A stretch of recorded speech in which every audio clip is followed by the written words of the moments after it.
आप लोगों की बेहद डिमांड के आधार पर आज यूपीएसआई का बैच स्टार्ट किया जा रहा है।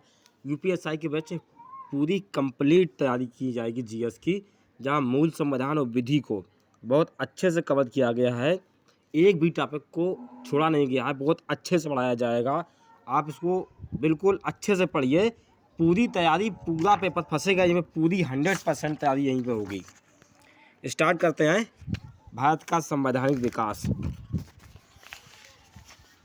टोटल प्रॉपर नोट्स बने हुए हैं, हाथ के नोट्स हैं, कुछ बुक्स के हैं, कुछ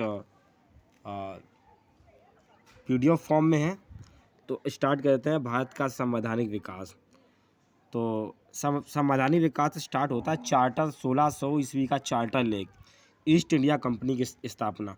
जब 1600 ईस्वी का चार्टर आया था तो महारानी एलिजाबेथ प्रथम ने 31 दिसंबर 1600 को ईस्ट इंडिया कंपनी की स्थापना कर उसी पूर्व देशों में 15 वर्षों तक व्यापार करने का अधिकार दिया था।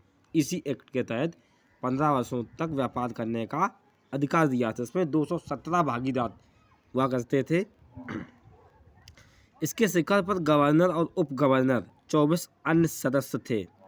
गवर्नर और उनकी परिषद की संज्ञा दी गई। इसमें कोर्ट ऑफ डायरेक्टर व निदेशक मंडल का नाम दिया गया। इसे कोर्ट ऑफ डायरेक्टर या निदेशक मंडल का नाम दिया गया। फिर इसमें दूसरा आता है 1726 का राज्यलेख। कलकत्ता मुंबई मद्रास प्रेसिडेंसी के राज्यपाल व उनकी परिषद को विधि बनाने की शक्ति दी गई। कलकत्ता मुंबई मद्रास प्रेसिडेंसी और उनके परिषद में जो सदस्य थे उनको विधि बनाने की शक्ति प्रदान की गई। सबसे पहले यह शक्ति इंग्लैंड स्थित निदेशन मंडल में नहीं थी। पहले इंग्लैंड में जो निदेशन मंडल था उसमें थी, फिर भारत में जो मंडल आया उसको दी गई। 1773 का रेगुलेटिंग एक्ट बहुत इंपॉर्टेंट आपका है। तत्कालीन ब्रिटिश प्रधानमंत्री लॉर्ड नॉर्थ द्वारा गठित जो कमेटी थी, गुप्त समिति, उसकी सिफारिश पर 1773 का रेगुलेटिंग एक्ट पारित किया गया। इसमें कंपनी की गतिविधियाँ दो जगह हुआ करती थी, एक इंग्लैंड और दूसरा भारत। अगर क्वेश्चन आ जाए तो दोनों को आपको ध्यान रखना है। बंगाल का गवर्नर, मुंबई, मद्रास तीनों प्रेसिडेंसियों का गवर्नर जनरल बना दिया गया। यानी बंगाल का जो गवर्नर था वो तीनों प्रेसिडेंसी देखेगा। बंगाल, मुंबई और मद्रास तीनों प्रेसिडेंसी देखेगा। गवर्नर जनरल, सभी शक्तियां गवर्नर जनरल के 4 सदस्यीय परिषद में दी गई। गवर्नर जनरल की 4 सदस्यीय परिषद थी। इससे पहले कितनी थी? 3 थी। तो 4 सदस्यीय परिषद में ये जो है शक्तियां प्रदान की गई। गवर्नर जनरल निर्णायक मत देने का अधिकार मिला कि गवर्नर जनरल जो है वो निर्णायक मत देगा। ठीक।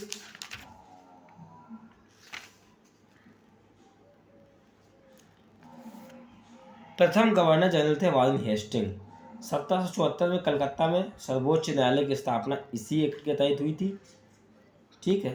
तो 1774 में जो कलकत्ता में सर्वोच्च न्यायालय बना था उसकी स्थापना इसी एक्ट के तहत हुई थी। यह प्रथम मुख्य न्यायाधीश सब एल्जा इम्पे, यह एक अभिलेख न्यायालय था। यानी इसको चुनौती दी जा सकती थी। ऐसा था, अभिलेख न्यायालय था, इसको ऊपर चुनौती दी जा सकती थी।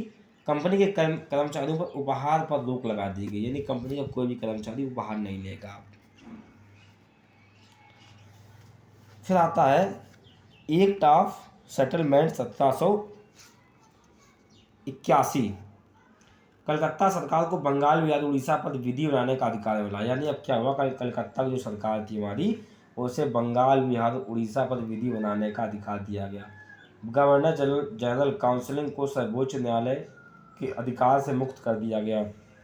जो गवर्नर जनरल की काउंसिलिंग थी उसको सर्वोच्च न्यायालय के अधिकारिता से मुक्त कर दिया गया। अर्थात गवर्नर जनरल की परिषद अब जो नियम बनाएगी उसे उच्चतम न्यायालय में पंजीकरण कराना अनिवार्य नहीं था। पहले क्या था कि उच्चतम न्यायालय में उसे पंजीकरण कराओ तब वो कानून बनेगा, लेकिन अब सीधे उच्चतम न्यायालय से कोई मतलब नहीं, सीधे गवर्नर जनरल की परिषद कानून बनाएगी और वो लागू कर सकेगी।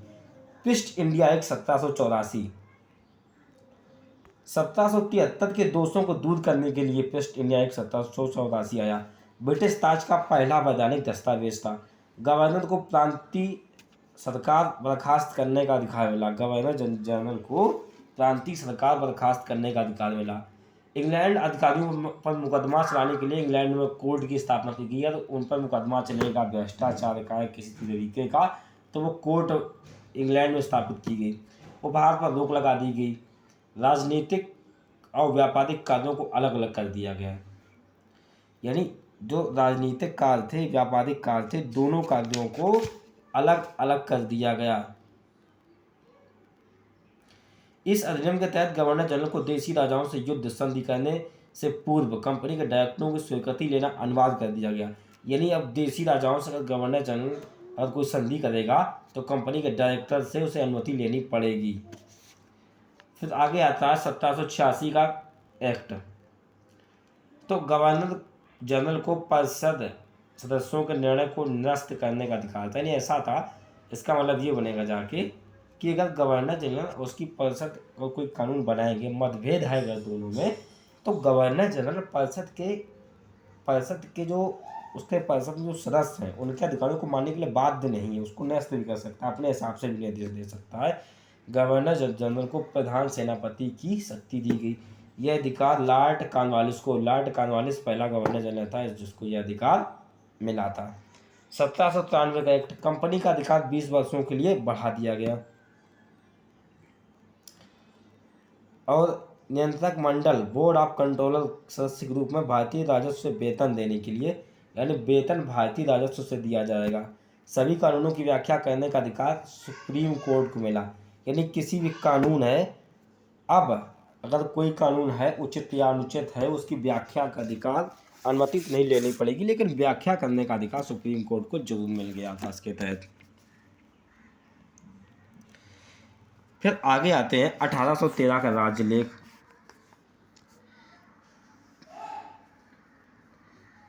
इसमें कहा था कंपनी का एकाधिकार समाप्त कर सभी ब्रिटिश को व्यापार करने के, पहले क्या था कि सिर्फ कंपनी के लिए व्यापार कर रही थी, लेकिन इसके बाद हुआ क्या, 1813 का जो राज्यलेख आता है उसके अनुसार अब सभी ब्रिटिश नागरिक भारत में जाकर व्यापार कर सकेंगे। चीन के साथ व्यापार का एकाधिकार बना रहा, कंपनी के व्यापार का एकाधिकार समाप्त कर दिया गया। ईसाई मिशनरियों को भारत में धर्म प्रचार की अनुमति दी गई। भारतीयों की शिक्षा पर प्रतिवर्ष 1 लाख रुपए खर्च किया गया, लेकिन सब दिखावटी था, वो सब कागजी था, भारतीयों के लिए इसमें कोई विशेष लाभ नहीं मिला था, सिर्फ दिखा दिया गया था कि इनकी शिक्षा पर 1 लाख रुपए खर्च करेंगे।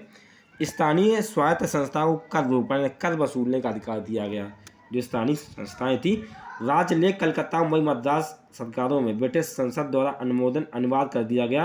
यानी जो भी कानून बनेगा वो ब्रिटिश संसद द्वारा अनुमोदन करवाना पड़ेगा। इसके तहत ब्रिटिश साम्राज्य की स्वीकृति से कंपनी के गवर्नर जनरल, गवर्नरों, प्रांत सेनापतियों की नियुक्ति का अधिकार मिला। यानी ब्रिटिश सम्राट ही स्वीकृति देगा, जो यहाँ पर भारत में गवर्नर जनरल था उसको, उसी के आधार पर यहाँ पर उसकी नियुक्ति हो सकेगी। कलकत्ता मुंबई मद्रास सरकारों द्वारा निर्मित विधि को ब्रिटिश संसद में अनुमोदन कराना, यानी यहाँ पर जो कानून बनेगा तो कलकत्ता मुंबई मद्रास में, तो वो पहले ब्रिटिश संसद इंग्लैंड जाएगा, वहाँ से पारित होकर फिर यहाँ पे आएगा। बहुत इंपॉर्टेंट है ये। 1833 का राज्यलेख। 1813 के चार्टर के पश्चात बाद में कंपनी में राजस्व में काफ़ी वृद्धि हुई। इसको देखते हुए फिर 1833 का चार्टर अधिनियम आया। कंपनी का अधिकार 20 वर्षों के लिए बढ़ा दिया गया, यानी 20 वर्षों तक कंपनी अधिकार 20 वर्षों तक बढ़ा दिया गया इसमें। ठीक, कंपनी के गवर्नर को संपूर्ण भारत का गवर्नर बना दिया गया। कंपनी के गवर्नर को संपूर्ण भारत का गवर्नर जनरल बना दिया गया। संपूर्ण भारत, कंपनी बंगाल के गवर्नर जनरल को संपूर्ण भारत का गवर्नर जनरल बना दिया गया। इस राज्यलेख के द्वारा देश की शासन व्यवस्था थी उसको केंद्रीकरण किया गया। बहुत इंपॉर्टेंट है कि पूछ दिया जाए कि शासन व्यवस्था थी तो किस अधिनियम के तहत केंद्रीकरण की गई, तो वो की गई 1833 के तहत। विधि सदस्य के रूप में चौथे सदस्य का नाम आया। ठीक, लेकिन उसे मतदान देने का अधिकार नहीं था, बाकी सारे अधिकार थे उसके पास। व्यापारिक एकाधिकार समाप्त, कंपनी का कार्य प्रशासनिक और राजनीतिक था। व्यापारिक एकाधिकार समाप्त कर दिया गया कंपनी का। अब कंपनी से ये कहा गया कि तुम सिर्फ जाओगे प्रशासनिक और राजनीतिक का मामलों में हस्तक्षेप करोगे, आपका यही कार्य है वहाँ पे। मुंबई मद्रास की परिषदों में विधि निर्माण की शक्तियों को वापस ले लिया गया, यानी मुंबई मद्रास की उस विधि बनाने की शक्ति थी, उस वापस ले लिया गया। विधि परामर्श हेतु गवर्नर जनरल की परिषद में विधि सदस्य के चौथे सदस्य के रूप में नॉमिनेट किया गया। कंपनी के व्यापारिक एकाधिकार चाय और चीन के साथ व्यापार बना रहा, बाकी सारा व्यापार समाप्त कर दिया गया। दास प्रथा के विरुद्ध एक्ट लाया गया 1843 में। इस एक्ट के द्वारा भारत में दास प्रथा को विधि विरुद्ध घोषित किया गया इसी एक्ट के तहत, तथा 1843 में उन्मूलन कर दिया गया पूरी तरीके से। तो दास प्रथा का उन्मूलन अगर पूछ दिया जाए, दास प्रथा, तो दास प्रथा जो थी वो 1833 के तहत ख़त्म हुई थी। अधिनियम के धारा 87 के तहत कंपनी के अधीन सरकारी पदों के चयन के लिए धर्म, जन्म वर्ष, मूल वर्ष, रंग के आधार पर अयोग्य न ठहराने पर उपबंध किया गया। गवर्नर जनरल को संपूर्ण देश का एक बजट प्रस्तुत करने को कहा गया, एक बजट बनाएगा।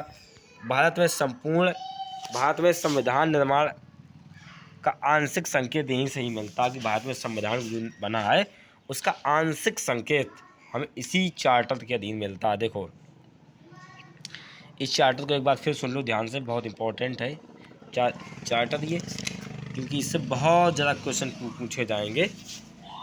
तो 1833 का चार्टर, कंपनी का अधिकार 20 वर्षों के लिए बढ़ा दिया गया, ठीक है। बंगाल के गवर्नर जनरल को संपूर्ण भारत का गवर्नर जनरल बनाया गया। विधि सदस्य के रूप में चौथे सदस्य की नियुक्ति की गई, लेकिन उसे मतदान करने का अधिकार नहीं था। व्यापारिक एकाधिकार समाप्त कर कंपनी का कार्य प्रशासनिक और राजनैतिक था। गवर्नर जनरल को संपूर्ण देश का एक बजट प्रस्तुत करने के लिए कहा गया। केंद्रीकरण व्यवस्था इसी राजलेख के तहत स्टार्ट हुई 1833 के तहत। भारत में संविधान निर्माण का आंशिक संकेत 1833 राजलेख के आधार पर मिलता है। तो थैंक यू फॉर वॉचिंग। बहुत इंपॉर्टेंट टॉपिक है, इसे छोड़िए मत आप सब लोग।